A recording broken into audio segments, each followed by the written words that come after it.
Mercantile ২১ জাহাজের sheep driver নিহতের ঘটনায় আঞ্চলিক শত্রুতায় হাতিয়ার নাবিকদের হেয় করার অভিযোগ। বিস্তারিত থাকছে ডেস্ক রিপোর্টে। দ্বীপের হৃদয় 24, দ্বীপের মানুষের হৃদয়ের কথা কয়।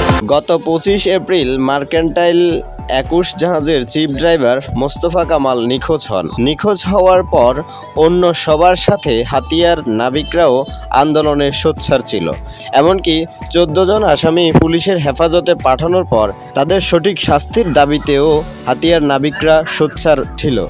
তবে সম্প্রতি হাতিয়ার নাবিকদের আঞ্চলিকতার দোহাই দিয়ে মিথ্যা ও বানোয়ার কথা বলে হেয় প্রতিপন্ন করছে একটি চক্র। এ বিষয়ে হাতিয়ার একজন স্বনামধন্য নাবিক নাজমুল শরীফ আরও জানান, গত 25/6/2025 তারিখে তেলবাহী জাহাজ এমটি মার্কেন্টাইল ২১-এর শিপ ড্রাইভার নিখোঁজ হওয়ার পরে হাতিয়া জাহাজগুলো এনকারেজ করা হয়। পরবর্তীতে এটা নিয়ে অনেক মানববন্ধন অনেক কিছু হয়। একটা বিষয় হচ্ছে যে এখানে মাস্টারের বাড়ি খোকন মাস্টার, ওনার বাড়ি হাতিয়া হওয়া সত্ত্বে অনেকে কিন্তু এটা নিয়ে অনেক তোলফাট করতেছে যে আমরা হাতিয়া নাবিক নাকি এই বিষয়ে নিস্তব্ধ, আমরা নাকি নীরব।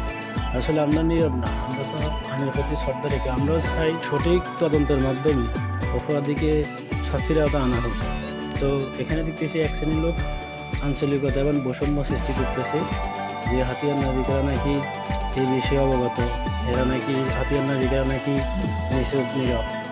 ভাই আসলে এসব কিছু বলে শুধু কেন যে আঞ্চলিকতা সৃষ্টি করতেছেন বুঝতেছি না।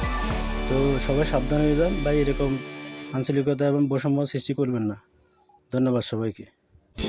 দ্বীপের হৃদয় 24, দ্বীপের মানুষের হৃদয়ের কথা কয়।